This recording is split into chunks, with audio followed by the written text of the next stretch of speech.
Hey everyone, it's Dr. Joe here again. Now, while I was working on my floor plans here, I realized I could speed up my own mapping. And I've talked about the importance of using symbol catalogs like these before. But what I hadn't done is thought, can I speed up my mapping of the floors using a symbol catalog? And the answer to that one is obviously, duh, yeah. Um, and this is particularly important for this map because when you look at the number of floor space, the amount of floor space here, it's vast.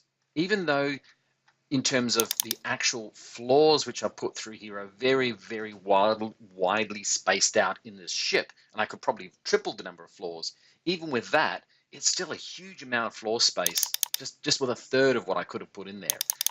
So obviously I want to make this easy for myself. So what I'm going to do is I'm going to actually start creating rooms which I can then create into symbols, which I can then quickly replicate and put through these floors. And you're going to see this. We're going to be able to create a huge amount of variety from a very small number of floors. So the first thing that I'm going to do is figure out where I'm going to draw my rooms. I'm going to start by, quite frankly, you may as well just draw them in here. So there we go. I'm just going to save that. Each of these squares here are 10 meters, which is a huge size room individually. So what I'm going to do now is I'm going to change my snap. I'm going to edit it down. Actually, that's pretty good. 10 meters, 4 snaps. That's probably about right. But let's make that easier for me to comprehend by making it 5 meters, 2 snaps. Now, the reason for that is it's going to make my grid lines on the screen, those little dots, much easier to see. Oops, let's see what I did there. That's because I didn't change my spacing. Those of you who are watching that, keep an eye. Now, you can see that we've now got twice as many dots. So these are 5-meter rooms. I'm going to remove these sections here now because I'm not going to need them for the moment. Let's get rid of all of those. Duh. Okay, now we're going to start with some big rooms, some voluminous rooms, probably either robotics bays, storage areas, heavy machinery, whatever.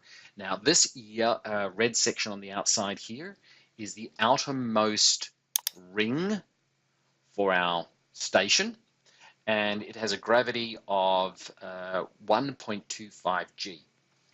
So if we think about what would be in there and what sort of rooms would be there, let's say that it's going to be parts of the system, the starship's life support systems. It will be some hydroponics of certain types of plants. It's close to the outside of the ship. And I'm going to say that this little outer ring here is actually a lens which brings the native sunlight of the area in to these areas. So life support, heavy duty hydroponics. So let's, and by the way, it would be possible for a human to wander around in this zone, absolutely, but it would be uncomfortable. It would be like you put on, in my case, an extra 20 kilos. So you would feel down and heavy. It would be, you would be feeling it, but not totally unworkable. So yes, rooms will be fine. I'm going to make sure that I am setting myself into the bulkheads or the walls. What have we got on this system? I think it should be bulkheads. There we go. Bulkheads and bulkheads. So when you're working with a symbol catalog, when you're preparing it, set things on first of all. The next thing I'm going to do is I'm going to change my color to something that's very, very noticeable. I'm going to make it for this, in this instance, I'm going to make them blue. Now, we're going to change those later, but for the moment, just so that we can match everything into here, it'll be blue. Let's create our first room by using a path tool. So I'm just going to click on the walls. That wall is too thick. Let's only make it 0.5 meter. That's more than enough. So the width is literally the width of the wall. So we'll start where we think the door should be for a room. Now I'm going to zoom right in on this. There we go. So we'll start here.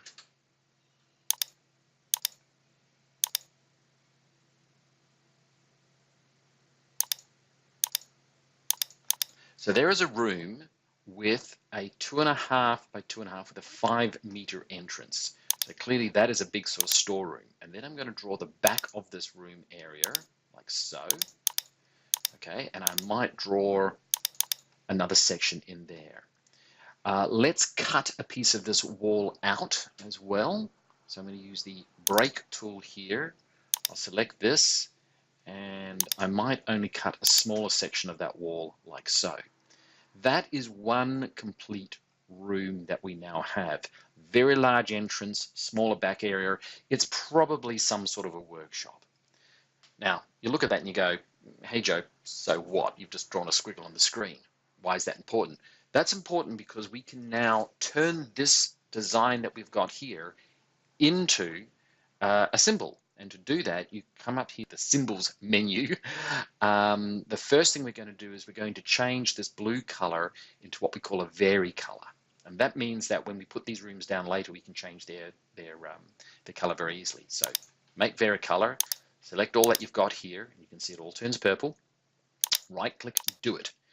Unfortunately, vary colors always show out white. So that's a bit of a challenge for us. What we can now do is put in a background across our whole map just for the purposes of this. So I'm going to click on sheets. I'm going to go down to background. Really important to put everything in the right spots, otherwise it's going to be difficult. I'm going to make it as background. I'm going to save now. I'm going to change my background color to make it a sort of soft green color. Change this width to 0, and then we can just draw a big old background on here. And if we refresh, because the background layer on the sheet is right at the top, that sheet is right at the top, it's always going to be here. The other thing that I'm going to do is I'm going to freeze this background so we can't accidentally edit it or select it. I have to come back to bulkhead. Oops, not hide. That one there. Freeze the background. There we go. And let's come back in. And now you can see the varicolor shape. Now, I know that's a little bit of weirdness and prep work, but this stuff does matter. I'm just going to save the image for the moment. So now we've got this piece of design, this room that is a varicolor, has been set to varicolor. The next thing is that we're actually going to turn it into a symbol. So to do that, I'm going to define symbol right at the top. There we go. So I'm going to define symbol. I'm going to select the entire thing again, and I'm going to do it. It brings up this little menu system here. We don't want a bounding entry. It should be none. Really important. We do want to give it a prefix, and so we'll call the prefix industrial room, and we'll make it number 001. Just give it a number. Now, I'm giving it a number that's sequence that we could make it into, 100 of them, but, or in fact 999, or 1,000 if we include the zeros, but you get the idea. The other thing which we need to figure out is how this will align. Now, we're not going to make this a tracking symbol. We're not going to put any intelligence in it, so it can just be laid easily. But where would you logically click to think about aligning it? And my thinking is you'd almost always align it from how the room would align to the next wall. You wouldn't align that from the door, you'd align it from the back. So in this case, it's going to be center line, this piece here. And you click on OK. And if I redraw that, it's disappeared. Well, where did it go? Don't panic, don't panic. Click this button here, scroll down, and you now have your room. Now, unfortunately, it's the same color as the background. Why is that? So I just deleted that then. The reason for it is we can click this button here, churn it back to being a red room to align with this area, and now we have a symbol. So if I wanted to, I could just pop a whole bunch of these rooms together. Bam, bam, bam. And look at the level of detail that starts to show up. Let's remove all of those. There we go. And let's design our next room.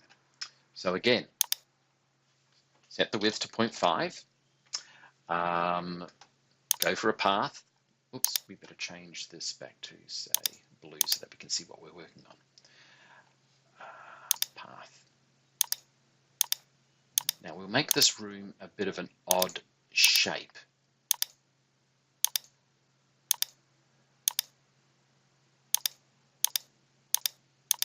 There you go. And we might also put another piece in here, like so. Let's cut a piece of the room. And as you can see, I'm just having a bit of fun with this. Now these doors are huge. They are 2.5 meters. So keep that in mind as you're drawing these through. Let's now turn this into a varicolor symbol. Make a varicolor. Select it all. Do it. Symbol. Find a symbol. Do it. And keep it industrial room. And we'll make this into a number 2. Now, the center line for this will be through here. It's the absolute extents of these 2 areas. And again, if we just, oops,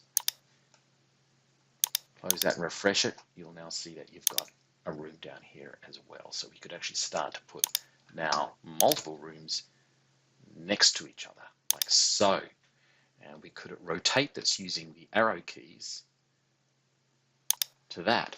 Now you can see the purpose of creating a symbol set. It makes laying out the much more interesting environment very, very fast. I'm just going to delete those for the moment.